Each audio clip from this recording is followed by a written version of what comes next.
நமஸ்காரம். உங்க கல்பனா ஸ்ரீகாந்த். தனுசு ராசி மற்றும் தனுசு லக்ன அன்பர்களுக்கு இந்த சுக்கிர பெயர்ச்சி எப்படி இருக்கும் அப்படின்னு பார்க்க போறோம். இந்த சுக்கிர பெயர்ச்சி ரொம்ப ஸ்பெஷலுங்க. அதாவது நீண்ட நாட்களான விருப்பங்கள் நிறைவேறும், நீண்ட நாட்களான பிரச்சனைகள் ஒரு முடிவுக்கு வந்துடும், முற்றுப்புள்ளி வச்சிடுவீங்க. சரி, ஏன் இந்த சுக்கிர பெயர்ச்சி அவ்வளவு என்ன விசேஷம் அப்படின்னு பார்க்குறீங்களா? ஆமாங்க, இது ரொம்ப விசேஷமான சுக்கிர பெயர்ச்சி. அதுவும் தனுசு ராசி தனுசு லக்னம் அன்பர்களுக்கு இது மிகப்பெரிய வரப்பிரசாதம்னே சொல்லலாம். சுக்கிரன் யாரு அப்படின்னா உங்களுக்கு 6ஆம் வீட்டு அதிபதியும் 11ஆம் வீட்டு அதிபதியும். அவர் 4ஆம் வீட்டில் வர்றது ரொம்ப விசேஷம். அது மட்டுமா, உங்க ராசிநாதன் யாரு? குரு பகவான். அந்த குரு உங்களுக்கு சுக்கிரனும் குருவும் பரிவர்த்தனை வேற பெறார். அப்போ குருனுடைய ஆசீர்வாதம், சுக்கிரனுடைய ஆசீர்வாதம், லாபஸ்தானாதிபதி வேற சுக்கிரன், அண்ட் ராகு வேற சுக்கிரனோட உட்கார்ந்துட்டு இருக்கு. இந்த பாயிண்ட் தான் மிக மிக மிக அற்புதமான பாயிண்ட். நிறைய பேருக்கு இப்போ ஒரு சந்தேகம் வரும், ராகு சுக்கிரனோட சேர்ந்தா எப்படி நல்லது அப்படின்னா, ராகு சுக்கிரனோட சேரக்கூடாது தான், ஆனா மீனத்துல சேர்றது, சுபஸ்தானத்துல சேர்றது அப்படின்றது மிக மிக மிக பெரிய அற்புதம். ராகுனாலே இட்ஸ் கால்ட் அ மல்டிப்ளையர். அந்த மல்டிப்ளிகேஷன் ராகு எங்க இருக்காரோ அங்க பண்ணுவார். அவர் நல்ல இடத்துல இருந்தா நல்லது பண்ணுவார், கெட்ட இடத்துல இருந்தா நெகட்டிவான ஒரு புல் பவர் அவர் பண்ணுவார். ஸோ இங்க உங்களுக்கு பண்ணக்கூடியது நல்ல பாசிட்டிவான, சந்தோஷப்படக்கூடிய, அடேங்கப்பா எதிர்பார்க்காத ஒரு மனநிறைவை கொடுக்கக்கூடிய வகையில தான் இந்த சுக்கிர பெயர்ச்சி இருக்கு. எப்பையும் விட இந்த தடவை சுக்கிரன் 119 நாட்கள் உங்களுடைய 4ஆம் வீட்டில் இருக்கார். அதுல 76 நாட்கள் நேர்கதியிலையும், அடுத்தது 43 நாட்கள் அவர் வக்ரகதியிலையும் இருக்கார். அந்த வக்ரகதி பீரியட்ல கொஞ்சம் பலன் குறைவா இருக்குமே ஒழிய பயப்பட வேண்டிய அவசியங்கள் எல்லாம் ஒன்றும் இல்லை. அண்ட் அந்த வக்ரகதி காலம் எப்போன்றது நீங்க நோட் பண்ணிக்கணும். That is like March 1 April 12 வரைக்கும். அதே மாதிரி குருவும் சுக்கிரனும் பரிவர்த்தனை அப்படின்றது உங்களுக்கு மே 14 வரைக்கும். அதுக்கப்புறமும் நல்லாதான் இருக்கு. ஏன்னா குரு மிதுனத்துக்கு மாதிரி டைரக்டா உங்களை பார்க்க போறார். ஸோ இது ஒரு பொன்னான, பொக்கிஷமான, அற்புதமான, எதிர்பார்க்கவே முடியாத சந்தோஷத்தை கொடுக்கக்கூடிய வகையில தனுசு ராசி தனுசு லக்ன அன்பர்களுக்கு இருக்கு. சரி, இது என்னென்ன உங்களுக்கு மாற்றத்தை கொடுக்க போகுது அப்படின்னா, நீங்க எதெல்லாம் ஆசைப்பட்டீங்களோ, நீங்க போய் வீடு வாங்குவீங்களா? நீங்க ஒரு வாடகை வீட்டில் இருந்திருக்கலாம். அப்ப சொல்லுவாங்க, நீங்க போய் வாங்க முடியுமா அப்படின்னு. நிறைய பேர் உங்களை ஏதோ பேசியிருப்பாங்க, வாடகை கொடுக்கறதுக்கே வழி இல்லை, இதுல சொந்த வீட்டுக்கு ஆசை வேற அப்படின்னெல்லாம் உங்களுக்கு பேச்சு கேட்டிருக்கோம். இப்ப எல்லா விஷயத்துக்கும் உங்களுக்கு முற்றுப்புள்ளி. நீங்க மனசார எதை மறுபடியும் மறுபடியும் ஏங்குனீங்களோ அந்த ஏக்கம் எல்லாமே இப்போ உண்மையாக மாறி நீங்க நினைச்சதை விட மாடி வீடு உங்களுக்கு அமையக்கூடிய யோகங்கள் இருக்கு. அதே மாதிரி ஒரு வீட்டில் 18 வருஷமா இருக்கிறீங்க, அங்கிருந்து மாறவே முடியல அப்படின்றவங்களுக்கு கூட இங்க நீங்க நோட் பண்ணணும், உங்க எண்ணம் எதுவாக இருந்ததோ அந்த எண்ணங்கள், பாசிட்டிவான எண்ணங்கள் உங்களுக்கு பிரதிபலிக்கக்கூடிய ஒரு முக்கியமான ஒரு காலகட்டம். ஸோ உங்களுக்கு அந்த வாடகை வீட்டிலேருந்து மாறணுன்ற எண்ணம் மறுபடியும் மறுபடியும் இருந்துட்டு இருந்தது அப்படின்னா ஆட்டோமேட்டிக்கா இதை விட சந்தோஷமான, சௌகரியமான, எதிர்பார்க்கவே முடியாத அளவுக்கு ஒரு வீட்டுக்கு நீங்க மாறிடுவீங்க. அதுவும் பார்த்தீங்கன்னா உங்க அஃபோர்டபுள் ரேட்லயே நீங்க ரெண்ட் கொடுத்து மாறுற மாதிரி இருக்கும். இத்தனை நாள் தண்ணி தூக்கி தூக்கி தூக்கி அரும்பாடு பட்டிருப்பீங்க.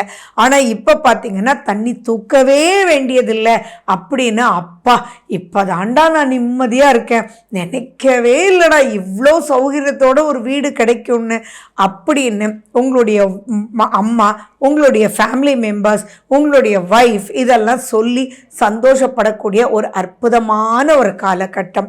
வண்டி ரிப்பேர் ஆயிட்டே இருக்கு, ஆனா வாங்கவே முடியல. உங்களுக்கு ஒரு வண்டி மேல ஆசை இருக்கு, ஆனா அது ஃப்ரெஷ்ஷா எடுக்கவே முடியாது. நீங்க செகண்ட் ஹேண்ட் பார்த்துட்டே இருக்கீங்க, ஆனா இதை விட ஓட்ட வண்டியா தான் வந்துட்டு இருக்கு அப்படின்ற கவலையில் இருக்கீங்களா? இப்ப பாத்தீங்கன்னா என்ன நடக்கும்னா, உங்களுக்கு தேவையான வண்டியை யாரோ வாங்கி பண்ணியிருப்பாங்க, அவங்களுக்கு அதை விட சூப்பராக ஒரு அமைப்பு கிடைச்சிருக்கும். அதனால மேபி லைக் 1 மந்த்லேயோ அல்லது ரொம்ப கம்மி கிலோமீட்டர்லேயோ எந்த ஒரு சேதமும் இல்லாமல் அழகான ஃப்ரெஷ் வெஹிக்கிள் ஆனால் செகண்ட் ஹேண்டில் உங்களுக்கு கிடைக்கும். அப்போது அவ்வளவு ரசித்து என்னடா இது சூப்பரா அப்படின்னு, ஏன்னா 4ஆம் வீடு அப்படின்னு சொல்கிறது வீடு வாகனம் எல்லாம் சூப்பராக அமையக்கூடிய இடம். முதல்ல தனுசு அப்படின்னாலே அவங்களுக்கு ரொம்ப பிடிச்சது அம்மா. அந்த அம்மா மனசார சந்தோஷப்படக்கூடிய உங்களுடைய தாய் சந்தோஷப்பட்டால் உங்களுக்கு அவ்வளோ மனநிறைவாக இருக்கும். அந்த தாயை சந்தோஷப்படக்கூடிய அனைத்து விஷயங்களும் நீங்கள் செய்வீங்க. அப்போ நீங்கள் படிப்பே வரல, கஷ்டப்பட்டுட்டு இருக்கீங்களா குழந்தைகளே, கவலைப்பட வேண்டாம். எந்த தாயும் என்ன ஆசைப்படுவாங்க, குழந்தைங்க நல்லா படிக்கணும்னு. இப்போ ஆச்சரியமாக உங்களுக்கு புரியும். ஏதோ ஒரு டீச்சர் ஓகேப்பா நான் ஸ்கூல் முடிஞ்சோடனே உனக்கு 1 hour சொல்லித்தரேன், கவலையே படாத, 10 நாளில் இந்த யூனிட்டில் நீ தரவாயிடுவே கண்ணா அப்படின்னு ஒரு டீச்சர் சொல்லி அதன் மூலிமா உங்களுக்கு நிறைய விஷயங்கள் புரிஞ்சு அவ்வளவு சூப்பராக நீங்கள் பண்ணத்தான் போகிறீங்க. ஏன்னா இது எஜுகேஷனுக்குரிய மாதங்கள்லேயே வருது. அப்போ உங்கள் அம்மா உங்களை கட்டி அணைச்சி தழுவி அப்பா சூப்பராக கண்ணா எப்படிடா அப்படின்னு உங்களோட கைகோத்து சந்தோஷமாக கட்டி தழுவதான் போகிறாங்க. ஏன்னா எல்லாரையும் விட கடகத்துக்கும் தனுசுக்கும் தாய் மேலே ஒரு பிடி கூட. தாய்னாலே எல்லாருக்குமே சொல்ல முடியாத ஒரு பாசமும் அன்பும். ஆனால் இங்கே கடகத்துக்கும் தனுசுக்கும் அதை விட ஒரு பிடி கூட அப்படின்றத ஞாபகம் வச்சுக்கோங்க. ஸோ அப்போ ரசித்த பல விஷயங்கள் உங்கள் குடும்பத்துக்கு உண்டான விஷயத்தையும் உங்களால் உங்கள் குடும்பம் சந்தோஷப்படக்கூடிய ஆடு. நீ என்னடா இவ்வளோ மார்க் வாங்கிட்ட, என்னோட கூப்பிட்டு சீட்டு கொடுக்குறாங்க. ஏன்னா இப்போ நீங்கள் எக்ஸாம் எழுதுவீங்க, அடுத்தது நீங்கள் நெக்ஸ்ட்டு +1 +2க்கோ அல்லது காலேஜுக்கோ அல்லது ஹையர் ஸ்டடீஸ்க்கோ நீங்கள் எந்த ஸ்கூலு எது போகிறது எது ரைட்டு, அதுவும் அந்த காலம் மாதிரி கம்மியாக இருக்குது ஃபீல்டு, இன்னைக்கு எக்ஸ்ட்ராடினரியாக இருக்குது. ஒரு பிகாம்னு எடுத்துக்கிட்டால் அது இருக்குது, 13 பிகாம் இருக்குது. ஸோ அதில் எதுன்னு உங்களுக்கு வழிகாட்டுறதுக்கு குரு அங்கே பரிவர்த்தனை பெற்று, அப்போ எப்படி நடக்கும்னா இப்போ நீங்கள் ஃபாரின் போய் தான் படிக்கணும் அப்படின்னு உங்களுக்கு ஆசை இருக்குது. அந்த ஆசை நிறைவேறும்ன்றது மட்டும் கிடையாது, நியாயமான முறையில் கரெக்டான வழிகாட்டுதல் இப்போ கிடைக்கும். அப்போது உங்களுக்கு யாரோ ஒருத்தர் இந்த யூனிவர்சிட்டிக்கு நீங்கள் போங்க, இங்கே ஃபீஸும் ரொம்ப கம்மியாக இருக்கும், உங்களுக்கு இந்த கிளைமேட்டிக் கண்டிஷனும் ரொம்ப நல்லா ஒத்து வரும், ப்ராப்ளம் எதுவுமே இல்லை அப்படின்னு உங்களுக்கு இருக்கக்கூடிய வளைவு சுழிவு நெளிவு எல்லாமே காம்ப்ரமைசஸ் தான் லைஃபே. பட் அந்த காம்ப்ரமைசஸ் எந்த அளவுக்குன்னு இருக்கு இல்லையா, அதை உங்களுக்கு அது காம்ப்ரமைஸே தெரியாத அளவுக்கு உங்களை நெக்ஸ்ட் ஸ்டேஜுக்கு கூட்டிகிட்டு போயிடும். ப்ரமோஷனல் ஆஸ்பெக்ட்ஸ் எக்கச்சக்கமாக இருக்கும்.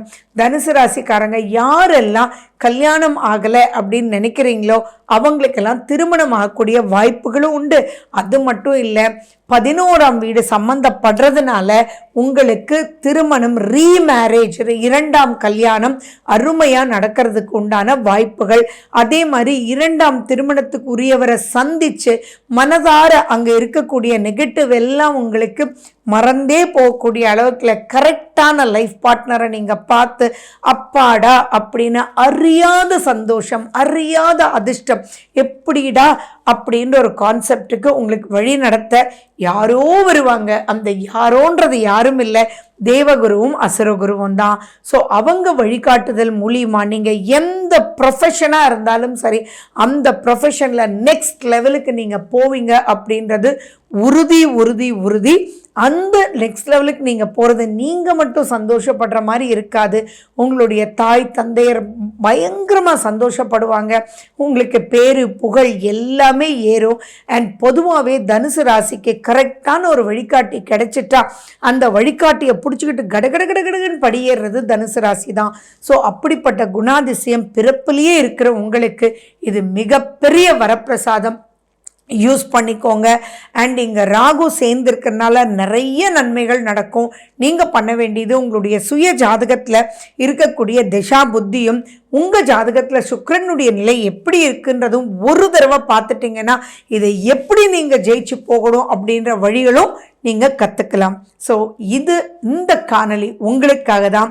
ஸோ ஜெயிச்சு எப்படியெல்லாம் மாற்றங்கள் பார்த்தீங்க, அதை எப்படி ரசிச்சிங்க அப்படின்றத நீங்கள் கமெண்ட்டில் சொல்லுங்கள்.